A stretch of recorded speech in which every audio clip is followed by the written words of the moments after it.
नमस्कार पेंशनर्स मित्रों, बेहद महत्वपूर्ण पत्र government of India, ministry of defence, department of defence production, directorate of ordnance coordination and services, दिनांक 18/10/2024 का ये लेटर है। आप सबकी जानकारी के लिए लेटर के वाचन के बाद में इसके संबंध में संक्षेप में चर्चा करेंगे। तो ये लेटर सभी ऑर्डिनेंस फैक्ट्रियों को, जितने भी ग्रुप हैं, उनको प्रेषित किया गया है। विषय है grant of benefit of 1 notional increment to the applicants due on 1 July और 1 January of the next year as the case may be. Reference है DOPT OM number 19/116/2024, personal pol pay PT dated 14/10/2024. DOPT White its OM dated 14th October 2024, copy enclosed, has advised that in pursuance of the order dated 6/9/2024 of the Honorable Supreme Court, referred above, action may be taken to allow the increment on 1 July/1 January to the central government employees who retired/are retiring a day before it became due, that is on 30th June/31st December, and have rendered the requisite qualifying service as on the date of their superannuation with satisfactory work and good conduct for calculating the pension admissible to them as specifically mentioned in the orders of the Honorable Supreme Court. Grant of the notional increment on 1st January/1st July shall be renewed only for the purpose of calculating the pension admissible and not for the purpose of calculation of other pensionary benefits.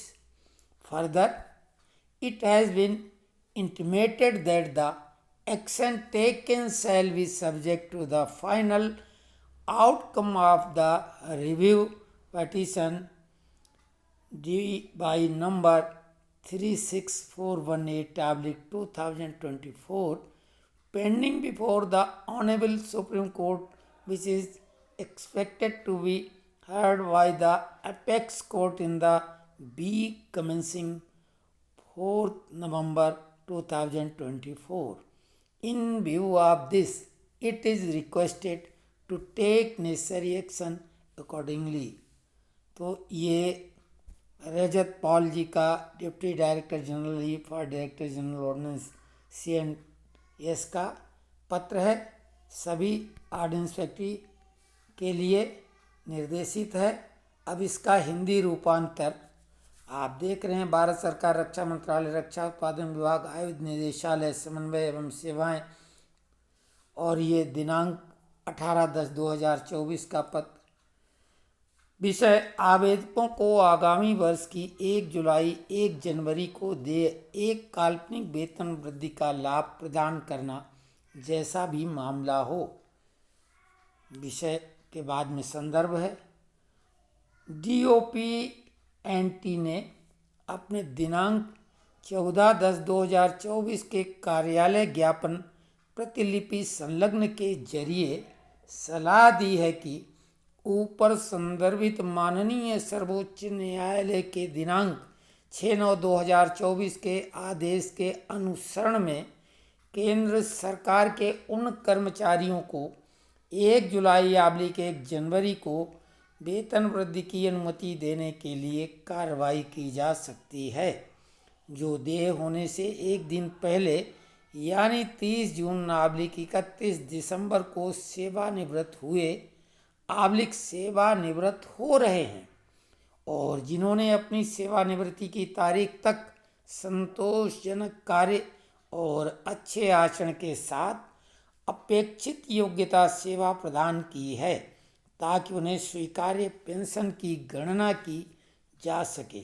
जैसा कि माननीय सर्वोच्च न्यायालय के आदेशों में विशेष रूप से उल्लेख किया गया है, 1 जनवरी/1 जुलाई को काल्पनिक वेतन वृद्धि का अनुदान केवल स्वीकार्य पेंशन की गणना के प्रयोजन के लिए गिना जाएगा, न कि अन्य पेंशन लाभ की गणना के प्रयोजन के लिए।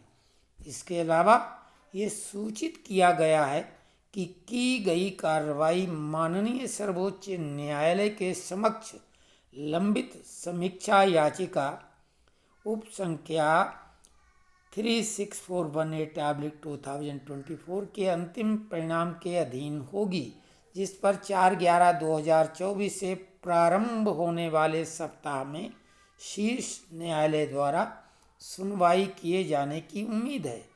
इसे देखते हुए तदनुसार आवश्यक कार्रवाई करने का अनुरोध किया जाता है। रजतपाल उप महानिदेशक ई महानिदेशक आयुक्त C&S। इसका निचोड़, इसका सार ये है कि जो SLP के अगेंस्ट में सुप्रीम कोर्ट ने अपना निर्देश दिया था, उसके अनुसार ऑर्डिनेंस फैक्ट्री ने सभी संबंधित अपने निर्माणियों को, सभी ग्रुपों के निर्माणियों को ये अलाउ कर दिया है कि अब वो सेवानिवृत्त होने वाले ही नहीं, बल्कि जिन लोगों ने आवेदन किया है, सेवानिवृत्त हो चुके हैं और उनका रिटायरमेंट जून या दिसंबर में हुआ है और उनका इंक्रीमेंट जून वालों का जुलाई में और दिसंबर वालों का जनवरी में अगर ड्यू था, तो पेंशनरी बेनिफिट के लिए यानी पेंशन लाभ के लिए एक इंक्रीमेंट देय होगा। लेकिन अन्य लाभों के लिए जैसे ग्रेजुटी या जो आपका लीव इनकैशमेंट वगैरह वगैरह, उसके लिए नहीं होगा। ये बाकी सब कुछ डिसाइड होगा 4 नवंबर 2024 जो सुप्रीम कोर्ट SLP पे सुनवाई करेगा। उसके बाद जो आगे सुप्रीम कोर्ट से आदेश प्राप्त होंगे उसी आधार पर निर्णय लिया जाएगा। जिन लोगों ने पहले कोर्ट से जीत हासिल की थी और उन्हें एरियर मिल चुका है ग्रेजुटी वगैरह का, वो वापस नहीं होगा। लेकिन एक अच्छी खबर ये है कि अब केस करने का झमेला नहीं रहेगा, केवल नवंबर का इंतज़ार करें। एरियर लेने की बात जब आएगी तो हो सकता केस करने की ज़रूरत पड़े, तो अभी तो इंतज़ार करिए। जो लोग भी अभी तक रिटायर हुए हैं और नोशनल इंक्रीमेंट के लिए केस नहीं किया है, तो अपने डिपार्टमेंट में इस लेटर का हवाला दे के, सुप्रीम कोर्ट का हवाला दे के, रेलवे वाले अपने डिपार्टमेंट का हवाला दे के अपने विभाग में आवेदन करें। उनको इंक्रीमेंट अब मिलना सुगम हो गया है। लेकिन अतिरिक्त जो लाभ मिलने हैं वो तो 4 नवंबर के बाद ही कुछ होगा और वो डायरेक्ट डिपार्टमेंट देगा या उसके लिए कोर्ट जाना पड़ेगा, ये तभी तय होगा। तो इस जानकारी के लिए जो हमारे पास ताज़ा जानकारी आई, हमने कहा आप सबको ये जानकारी प्रदान कर दें। धन्यवाद। कमेंट्स बॉक्स में लिखें।